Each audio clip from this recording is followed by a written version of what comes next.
காலம் என்னும் குளத்தில் மீன்களுக்கு நீராகவும் மக்களின் பிரச்சனைகளுக்கு தீர்வாகவும் இருக்கின்ற மருத்துவர் ஐயாவின் திசை வணங்கி, இதுவரை இருந்ததல்ல அரசியல். அரசியல் என்பது மக்கள் பணி, அரசியல் என்பது நிர்வாகம், அரசியல் என்பது திட்டமிடல் என்று ஒட்டுமொத்த தமிழ் சமூகத்திற்கும் இதுவரை அறிந்திராத புதிய முகத்தை தரிசிக்க தந்து கொண்டிருக்கும் மருத்துவர் அன்புமணி ராமதாஸ் அவர்களுக்கும் இந்த மாநாட்டின் கதாநாயகனாக நின்று வெற்றிகரமாக, யாரும் எதிர்பார்த்திராத வகையில் வெற்றிகரமாக நடத்தி இந்த அரசியலையும் பாட்டாளி மக்கள் கட்சி 40 ஆண்டு காலம் பயணித்ததின் மிகப்பெரிய ஒரு திரட்சியான வெற்றியும் தந்திருக்கிற அன்புமணி ராமதாஸ் அவர்களுக்கு முதல்ல அவருக்கான வாழ்த்துக்களை. எத்தனையோ சவால்கள், எத்தனையோ சந்தேகங்கள், எத்தனையோ கேள்விகள், எத்தனையோ இன்னல்கள், இதை எல்லாவற்றையும் இந்த மாநாடு சித்ரா பௌர்ணமி மொழி நிலவு ஒன்றே தன் குறிக்கோளாக வைத்துக் கொண்டு எல்லாவற்றையும் பணிந்து இணங்கி அனுசரித்து அரவணைத்து கொண்டு சென்ற எங்களது தலைவர் மருத்துவர் அன்புமணி ராமதாஸ் அவர்களுக்கு ஒட்டுமொத்தமாக இந்த வெற்றியை சமர்ப்பிப்பதில், நாங்கள் அந்த வெற்றியின் மகிழ்ச்சியை சமர்ப்பிப்பதில் மகிழ்ச்சி அடைகிறேன். ரொம்ப ஒரு பெரிய சந்தோஷம் என்னன்னா, திடல் முழுக்க நிறைஞ்சிட்டது. செங்கல்பட்டு வரைக்கும் நிக்கிறாங்க. நாங்க ஒரு 5 மணி நேரமா நிக்கிறோம், 3 மணி நேரம் நிக்கிறோம் அப்படின்னு சொன்ன போது கூட, ஒரு நாளைக்கு முன்னாடி வரைக்கும் கூட காவல்துறையும் தமிழக அரசும் இது ஏதாவது அசம்பாவிதம் நடந்துவிடும், இது தேவையா, இதுக்கு இவ்வளவு பாதுகாப்பு வேணும், அது வேணும், இது வேணும், நீங்க கையெழுத்து வேணும் அப்படிலாம் கேட்டுட்டு இருந்த நேரத்துல கடைக்கோடி தொண்டன் கூட எவ்வளவு நேரம் மணிக்கணக்காக சாலையில் உட்கார்ந்து காத்திருந்தால் கூட அப்படியே போன வச்சுட்டு என் தலைவன் பேசிக் கொண்டிருக்கிறான், என் தலைவன் இந்தோ நடக்கிறான், இதோ அவன் தான் வேலை பார்க்கறான், அவத்தான் எல்லாரையும் ஒருங்கிணைக்கிறான் அப்படின்னு சொல்லி காத்திருந்தாங்க. பாத்தீங்களா, அந்த பொறுமைதான் இந்த மாநாட்டின் மிகப்பெரிய வெற்றி. அந்த இவ்வளோ பெரிய கூட்டம், கோடிக்கணக்கான மக்கள் கூடி இருக்கிற அந்த பெரிய வெள்ளத்துல கடைசியில் இருந்த ஒரு கடைக்கோடி தொண்டன் எங்கேயோ இருக்கிற தலைவன் என்னை உத்து பார்த்து கொண்டிருக்கிறார் என்று காத்திருந்தான். பாத்தீங்களா, அதுதான் இந்த மாநாட்டின் வெற்றி. அது மட்டுமல்ல, இந்த மாநாடு உங்களுக்கு என்ன தந்தது என்று ஒரு கேள்வி வருகிறது. இனமே எழு, உரிமை பெறு என்ற சொல்லை, சொற்றொடரை ஒரு பெரும் மந்திர சொல்லாக்கி இந்த தமிழ் சமுதாயத்தின் மேல் வீசி இருக்கிறது இந்த மாநாடு. தமிழினமே எழு, இந்த உரிமை, உனது உரிமைகளை பெறு.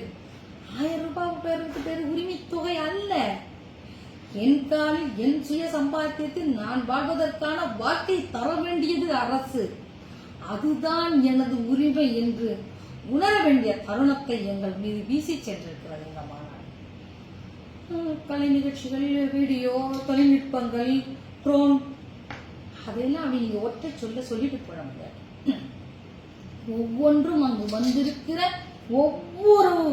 ஒவ்வொரு மனிதனையும் தட்டி தட்டி எழுப்பி, உணர்வோடு எழுப்பி உட்கார வைத்தது. என்ன செஞ்சது? நீ யார், நீ யார், நீ எங்கிருக்கிறாய், நீ என்ன செய்ய போகிறாய் என்று கேள்வி எழுப்பியது.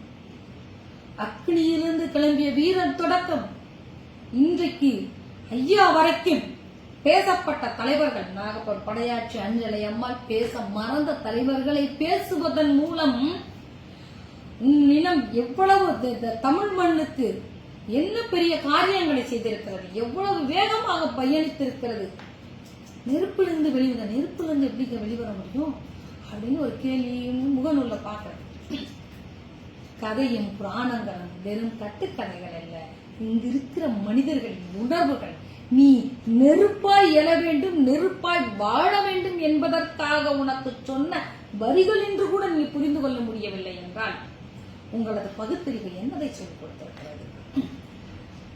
ஒட்டுமொத்த இந்த சமூகத்தில் தர்மத்தை காப்பதற்காக வெளிமாநிலங்களிலிருந்து வந்திருந்த அத்துணை பேரும் பேசினார்கள். அவர்களின் ஒற்றை சொல்லாக இருந்தது, தர்மத்தை காக்க அக்னியிலிருந்து வந்தவன் இந்த சமுதாயத்தை காப்பான், அவன் தர்மத்தோடு நிற்பான், தர்மத்தோடு வாழ்வான் என்று தொடர்ந்து பேசியது. அவர்கள் அத்தனை பேரும் அந்த ஒற்றை சொல்லித்தான் முன்வைத்தார்கள். அந்த அத்தனை சொல்லும் சேர்ந்து அவ்வளவு வேறு உணவை தட்டி எழுப்பி, இனமே எழு, உரிமை பெறு என்று மீண்டும் மீண்டும் ஒவ்வொருவரையும் பேச வைத்த மாநாடு இது. முழு நாள் சித்திரை ஒரு நாள் மட்டுமல்ல மாநாடு. 30 தினங்களுக்கு முன்பாக ஒரு நிர்வாகியின் பட்டியலின் பேரை நோட்டீஸில் அடிச்சு வீடு வீடாக சென்று கொடுக்க ஆரம்பித்த தருணத்திலிருந்து இது எங்கள் விழா, எங்கள் விழா. இந்த விழா அரசியலை புரட்டி போடுவதற்காக உனக்கும் எனக்குமான எல்லா உரிமைகளையும் பெற்றுத் தருவதற்கான விழா என்று ஒவ்வொரு சாமானியனையும் போய் பேச வைத்தது இந்த மாநாடு. அது மட்டுமல்ல, அங்கு அவர்களை அழைத்தது தொடக்கம் ஒருங்கிணைத்து மகிழ்வோடு அழைத்து பேருந்தில் ஏற்றி, அதுவரைக்கும் மாவட்ட செயலாளர், ஆனா இன்னைக்கு அவர்களுக்கான உணவு தயாரிக்கிற ஒரு தலைவனால் மட்டும்தான் உங்கள் ஒவ்வொருவருடைய எல்லா நிலையையும் உணர வைக்க முடியும். அப்படி ஒவ்வொரு நிர்வாகியினோட ஒவ்வொரு பாட்டாளியினுடைய இந்த பாட்டாளி வன்னிய சங்கங்களோடு தொடர்புடைய அத்தனை பேரையும் உன்னுடைய நிலையை மேலும் கீழும் அடி முதல் கால் வரை உணர வைத்தது இந்த மாநாடு. இறங்கி வந்து இந்த மாநாட்டில் அமர்ந்து உண்மையில மாநாட்டுக்கான பணிகள்ங்கிறது வேடிக்கை தாங்க பார்த்தேன். அத்தனை பணிகளையும் பிரம்மாண்டப்படுத்தி மருத்துவர் அன்புமணி ராமதாஸ் அவர்கள் எங்கிருந்துதான் யோசித்தார்கள், எப்படிதான் இதையெல்லாம் திட்டமிட்டார்கள், எப்படிதான் இந்த ஒரு சின்ன காட்சியமைப்புக்கு பின்னாடி இருக்கிற இசை, அதற்கு வருகிற சொற்றொடர் என்னவாக இருக்க வேண்டும் என்பதை உணர்வோடு அழுத்தடுத்து சரி பண்ணி அன்றைக்கு பௌர்ணமி நினைவு போல மாசற்ற ஒன்றாய் நமக்கு கொண்டு வந்து தந்தார்களே, அதை பெற்றுக்கொள்ள முடியாமல் எங்கள் கரங்கள் தவித்து வலித்தது. அவ்வளவு கனமான விஷயத்தை எங்க கையில தந்துட்டு போயிருக்கிறாரு. இந்த மாநாடு ஐயா தலைவர் ஐயாவின் தொடர்ச்சி தான் மருத்துவர் அன்புமணி ராமதாஸ், வேறு ஒன்றுமே இல்லை. ஐயாவின் 40 ஆண்டு கால உழைப்பை அறுவடை செய்து யார் உழைத்தார்களோ அவர்களுக்கு கொண்டு போய் சேர்ப்பதற்கான வழி இந்த மாநாடு.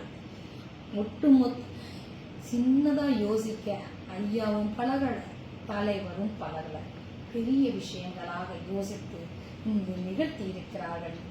அந்நிய இனமே கூப்பிடல, இனமே எழு, உரிமை பெறு என்று நிலவுக்கு எதிராக சொற்களை வானத்தில் உழவ விட்ட இந்த மாநாடை மிக முக்கியமானதொன்றாக நான் பார்க்கிறேன்.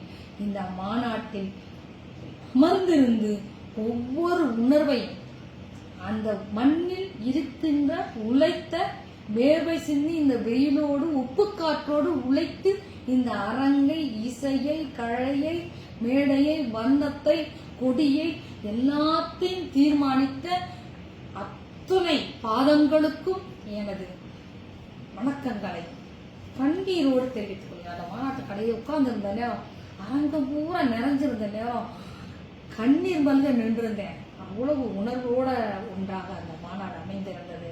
இந்த மாநாட்டின் ஒட்டுமொத்த வெற்றி எங்களது பாட்டாளி மக்கள் கட்சியின் தலைவர் அவர்களை சாரும் அந்த வாழ்த்துக்களை அவரின் உழைப்புக்கு இந்த அநேகமா 40 நாள் தூங்கி இருக்க மாட்டார் தலைவர்.